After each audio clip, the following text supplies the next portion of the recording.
ಬರೋಬ್ಬರಿ 17 ವರ್ಷಗಳ ಹಿಂದೆ ನಡೆದಂತಹ ರಕ್ತಪಾತ 26/11 ದಾಳಿಗೆ ರೂವಾರಿ ಮಾಸ್ಟರ್ ಮೈಂಡ್ ರಾಣಾ ಈಗ ಭಾರತಕ್ಕೆ ಬಂದಿಳಿದಿದ್ದಾನೆ.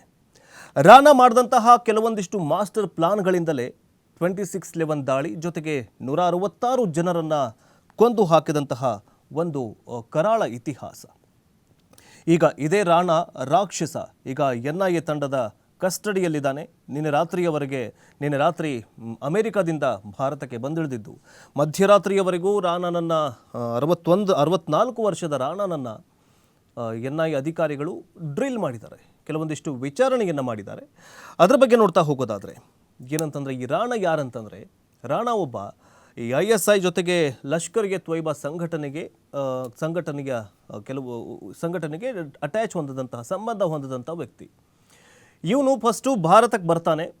ಭಾರತ ಅಂದರೆ ಇವನಿಗೆ ಒಂದು ಹೆಡ್ಲಿ ಡೇವಿಡ್ ಅಂತ ಹೆಡ್ಲಿ ಅನ್ನುವಂತಹ ಒಬ್ಬ ವ್ಯಕ್ತಿ ಇವನ್ ಫ್ರೆಂಡ್ ಆಗಿರ್ತಾನೆ. ಇವನೇನು ಮಾಡ್ದ ಅಂತಂದರೆ ಹೆಡ್ಲಿಗೆ ಏನಂತಂದರೆ ಉಗ್ರ ಸಂಘಟನೆ ಲಷ್ಕರ್ ಎ ತೊಯ್ಬಾ ಭಾರತದಲ್ಲಿ ಅಥವಾ ಮುಂಬೈಯಲ್ಲಿ ಒಂದು ದಾಳಿ ಮಾಡಬೇಕಾಗಿದೆ, ಭಯೋತ್ಪಾದಕ ದಾಳಿ ಮಾಡಬೇಕಾಗಿದೆ, ಅದರ ಮಾಸ್ಟರ್ ಮೈಂಡನ್ನು ನೀನು ಮಾಸ್ಟರ್ ಪ್ಲಾನನ್ನು ಮಾಡಬೇಕು ಅಂತ ಹೇಳಿದಾಗ ಇವರಿಬ್ಬರು ಫ್ರೆಂಡ್ಸ್ ಆಗಿರ್ತಾರೆ, ರಾಣಾ ಮತ್ತು ಹೆಡ್ಲಿ. ಇವರಿಬ್ಬರ ನಡುವೆ ಒಂದು ಮಾಸ್ಟರ್ ಪ್ಲಾನ್ ರೆಡಿ ಆಗುತ್ತೆ. ಮೊದಲಿಗೆ ರಾಣಾ ಭಾರತಕ್ಕೆ ಬರ್ತಾನೆ. ಮುಂಬೈನಲ್ಲಿರುವಂತಹ ಕೆಲವೊಂದಿಷ್ಟು ಜನನಿಬಿಡ ಪ್ರದೇಶಗಳನ್ನು ಗುರುತು ಮಾಡ್ತಾನೆ. ಶಿವಾಜಿ ಟರ್ಮಿನಲ್ ಆಗಿರಬಹುದು, ತಾಜ್ ಹೋಟೆಲ್ ಆಗಿರಬಹುದು, ಜೊತೆಗೆ ದೊಡ್ಡ ದೊಡ್ಡ ಹೋಟೆಲ್ಗಳಾಗಿರಬಹುದು. ಸೊ ಅವೆಲ್ಲ ಹೋಟೆಲ್ಗಳನ್ನು ರೆಡಿ ಮಾಡಿಕೊಂಡು ಈ ಒಂದು ಪ್ಲಾನನ್ನು ಅಥವಾ ಮ್ಯಾಪನ್ನು ಏನು ಮಾಡ್ತಾನೆ ಅಂತಂದರೆ ಹೆಡ್ಲಿಗೆ ಒಪ್ಪಿಸ್ತಾನೆ.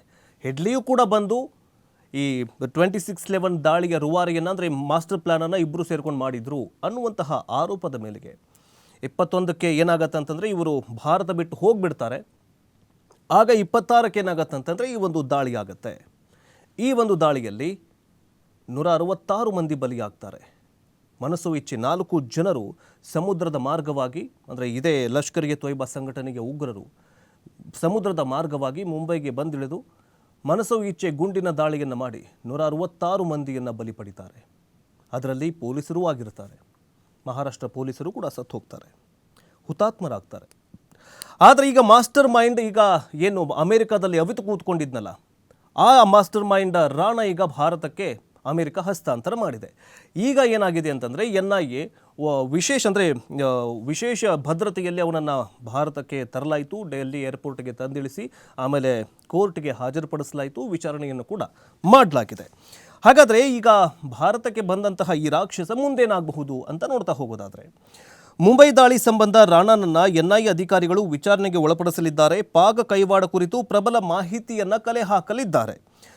ಜೊತೆಗೆ ಪಾಕ್ ಕೈವಾಡ ಕುರಿತು ಪ್ರಬಲ ಮಾಹಿತಿಯನ್ನು ಕಲೆ ಹಾಕಿದ ನಂತರ ಕೋರ್ಟ್ಗೂ ಕೂಡ ವರದಿಯನ್ನು ಸಲ್ಲಿಕೆ ಮಾಡಲಿದ್ದಾರೆ. ಜೊತೆಗೆ ನೆಲದ ಕಾನೂನಿನ ಪ್ರಕಾರ ತಹಾವೂರ್ ರಾಣಾ ವಿರುದ್ಧ ಕೋರ್ಟ್ನಲ್ಲಿ ವಿಚಾರಣೆ ನಡೆಯಲಿದೆ. ಭಾರತ ವಿರೋಧಿ ಚಟುವಟಿಕೆಗಳನ್ನು ಹೇಗೆ ಮಾಡಿದ್ರಿ, ನಿಮ್ಮ ಹಿಂದೆ ಯಾರಿದ್ದಾರೆ? ಅಫ್ಕೋರ್ಸ್ ಪಾಕಿಸ್ತಾನನೇ ಇರಬೇಕು. ಯಾಕಂತಂದರೆ ಆಗಿನ ಕಾಲದಲ್ಲಿ ಅತಿ ಪೀಕಲ್ಲಿ ಇದ್ದಂತಹ ಭಯೋತ್ಪಾದಕ ಫ್ಯಾಕ್ಟ್ರಿ, ಭಯೋತ್ಪಾದಕ ಲಿಸ್ಟಲ್ಲಿ ಇರುವಂತಹ ಪಾಕಿಸ್ತಾನವಿಗಿತ್ತು. ಪಾಕಿಸ್ತಾನದ ಕೈವಾಡ ಇತ್ತು ಅನ್ನುವಂತಹ ಮಾಹಿತಿಗಳು ಕೂಡ ಮೊದಲೇ ಯಾರಂತಂದರೆ ಗಲ್ಲು ಶಿಕ್ಷೆಗೆ ಒಳಗಾದಂತಹ ಉಗ್ರನೇ ಹೇಳಿದ್ದ. ಸೊ ಈಗ ರಾಣಾನ ಬಾಯಿಯಿಂದ ಪಾಕಿಸ್ತಾನದ ಕೈವಾಡ ಏನಾದರೂ ಇದೆಯಾ ಅನ್ನುವಂತಹ ಬಾಯಿ ಬಿಡಿಸುವಂತಹ ಸಾಧ್ಯತೆ ಇದೆ. ಇನ್ನು ರಾಣಾಗೆ ಗಲ್ಲು ಶಿಕ್ಷೆಯಾಗತ್ತಾ ಅನ್ನುವಂತಹ ಪ್ರಶ್ನೆ ಮೂಡುವುದು ಸಹಜ. ತಹೂರ್ ರಾಣಾಗೆ ಭಾರತದ ನ್ಯಾಯಾಲಯದಲ್ಲಿ ಗಲ್ಲು ಶಿಕ್ಷೆ ಜಾರಿಯಾಗುವ ಸಾಧ್ಯತೆ ಇದೆ ಅಂತ ಗೃಹ ಸಚಿವಾಲಯ ಮಾಜಿ ಗೋಪಾಲಕೃಷ್ಣ ಪಿಳ್ಳೈ ವರದಿಯಲ್ಲಿ ಹೇಳಿದ್ದಾರೆ. ಬಟ್ ಗೊತ್ತಿಲ್ಲ, ಗಡೀಪಾರು ಆಗಿದೆ. ಇವನು ಮಾಡಿದಂತಹ ಮಾಸ್ಟರ್ ಪ್ಲಾನ್ ಏನಾದರೂ ಸಾಬೀತಾದರೆ ಸೊ ಅಫ್ಕೋರ್ಸ್ ಏನಾಗುತ್ತೆ ಅಂತಂದರೆ ಗಲ್ಲು ಶಿಕ್ಷೆಯಾಗುವ ಸಾಧ್ಯತೆ ಇರುತ್ತೆ.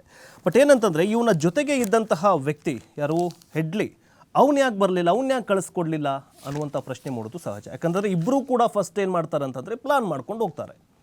ಪ್ಲಾನ್ ಮಾಡಿದ ನಂತರ ಹೆಡ್ಲಿ ಅಮೇರಿಕಾದಲ್ಲಿ ಹೋಗ್ತಾನೆ, ಅಮೇರಿಕಾದಲ್ಲಿ ಸೆಟ್ಲ್ ಆಗಿ ಹೋಗ್ಬಿಡ್ತಾನೆ. ಇವನು ಕೂಡ ಸೆಟ್ಲ್ ಆಗಿದ್ದ, ಕೆನಡಾ ಅಮೇರಿಕಾದಲ್ಲಿ ಸೆಟ್ಲ್ ಆಗಿದ್ದ.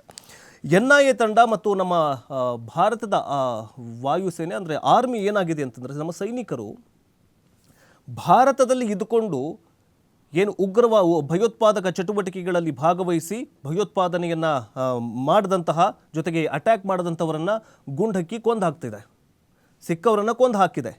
ಆದರೆ ಭಾರತದಲ್ಲಿ ಅಟ್ಯಾಕ್ ಮಾಡಿ ಬೇರೆ ದೇಶಗಳಲ್ಲಿ ಅವಿತು ಕೂಳ್ತಿರುವಂತಹ ಉಗ್ರರನ್ನು ಏನು ಮಾಡಬೇಕು?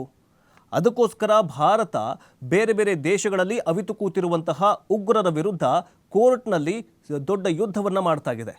ಅಮೆರಿಕ ಆಗಿರಬಹುದು, ಕೆನಡಾ ಆಗಿರಬಹುದು. ಯಾಕಂದರೆ ಅಮೆರಿಕ ಮತ್ತು ಕೆನಡಾದಲ್ಲೇ ಜಾಸ್ತಿ ಭಾರತಕ್ಕೆ ಬೇಕಾಗಿರುವಂತಹ ಮೋಸ್ಟ್ ವಾಂಟೆಡ್ ಕ್ರಿಮಿನಲ್ಗಳು ಅಲ್ಲೇ ಅವಿತು ಕೂತಿದ್ದಾರೆ. ಜೊತೆಗೆ ಪಾಕಿಸ್ತಾನದಲ್ಲೂ ಕೂಡ. ಬಟ್ ಪಾಕಿಸ್ತಾನದಲ್ಲಿ ಏನಾಗ್ತಾ ಇದೆ ಅಂತಂದರೆ ಅನ್ನೋನ್ ಪೀಪಲ್, ಅಂದರೆ ಯಾರೋ ಗೊತ್ತಿಲ್ಲದೆ ಇರುವಂತಹ ವ್ಯಕ್ತಿಗಳು ಭಾರತಕ್ಕೆ ಬೇಕಾಗಿರುವಂತಹ ಉಗ್ರರನ್ನು ಗುಂಡಿಕ್ಕಿ ಸಾಯಿಸಲಾಗ್ತಾ ಇದೆ. ಸೊ ಹೀಗಾಗಿ ಈಗ ಹೆಡ್ಲಿ ಯಾಕೆ ಬರ್ತಾ ಇಲ್ಲ ಅಂತ ನೋಡ್ತಾ ಹೋಗೋದಾದರೆ, ಇವನು ಕೂಡ ಒಬ್ಬ ಮಾಸ್ಟರ್ ಮೈಂಡು. ಈಗ 166 ಜನರನ್ನು ಕೊಂದು ಹಾಕಿದ್ರಲ್ಲ ಈ 26/11 ದಾಳಿಯಲ್ಲಿ, ಆ ಮಾಸ್ಟರ್ ಮೈಂಡ್ ಹಿಂದೆ ಹೆಡ್ಲಿ ಮತ್ತು ರಾಣಾ ಆಗಿದ್ದರು. ಜೊತೆಗೆ ಅಮೆರಿಕ ಜೈಲು ಶಿಕ್ಷೆ ಅನುಭವಿಸ್ತಾ ಇರುವಂತಹ ಹೆಡ್ಲಿಯನ್ನು ಹಸ್ತಾಂತರಿಸಬೇಕು ಅಂತ ಭಾರತ ಅಮೆರಿಕಾಗೆ ಮನವಿ ಮಾಡಿದೆ. ಮುಂಬೈ ದಾಳಿಯ ಪ್ರಮುಖ ಸಂಚುಕೋರ ಹೆಡ್ಲಿ. ಕೇಂದ್ರ ಸರ್ಕಾರದ ಪ್ರಯತ್ನದ ಹೊರತಾಗಿಯೂ ಅಮೆರಿಕ ಸರ್ಕಾರ ಇನ್ನೂ ಕೂಡ ಆತನನ್ನು ಹಸ್ತಾಂತರ ಮಾಡಿಲ್ಲ.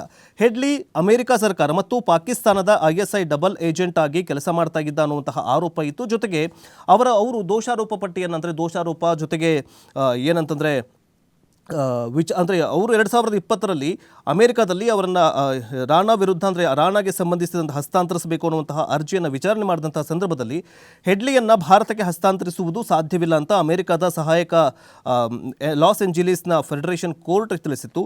ಮುಂಬೈ ದಾಳಿಗೆ ಸಂಬಂಧಿಸಿದಂತೆ ತನ್ನ ವಿರುದ್ಧ ಮಾಡಲಾಗಿದ್ದ ಎಲ್ಲ ದೋಷಾರೋಪಗಳನ್ನು ಹೆಡ್ಲಿ ಒಪ್ಪಿಕೊಂಡಿದ್ದಾನೆ, ತನಿಖೆಗೂ ಸಹಕರಿಸಿದ್ದಾನೆ. ಆತನ ಎಲ್ಲ ಷರತ್ತುಗಳನ್ನು ಒಪ್ಪಿಕೊಂಡಿರೋದ್ರಿಂದ ಅವನನ್ನು ಭಾರತಕ್ಕೆ ಹಸ್ತಾಂತರ ಮಾಡೋದಕ್ಕೆ ಆಗಿಲ್ಲ ಅನ್ನುವಂತಹ ಕೋರ್ಟ್ ಅನ್ನುವಂತಹ ಮಾತನ್ನು ಅಮೆರಿಕ ಕೋರ್ಟ್ ಹೇಳಿದೆ. ಬಟ್ ಏನಂತಂದರೆ ನಮಗೆ ಹೆಡ್ಲಿಯೂ ಕೂಡ ಬೇಕು. ಮುಂದಿನ ದಿನಗಳಲ್ಲಿ ಕೇಂದ್ರ ಸರ್ಕಾರ, ಏನು NIA ಇದೆಯಲ್ಲ, ಆ NIA ಹೆಡ್ಲಿಯನ್ನು ಕೂಡ ಕರೆತರುವಂತಹ ಪ್ರಯತ್ನವನ್ನು ಮಾಡುತ್ತೆ. ಸೊ ಇದು ಮೊಟ್ಟ ಮೊದಲ ಸುದ್ದಿ.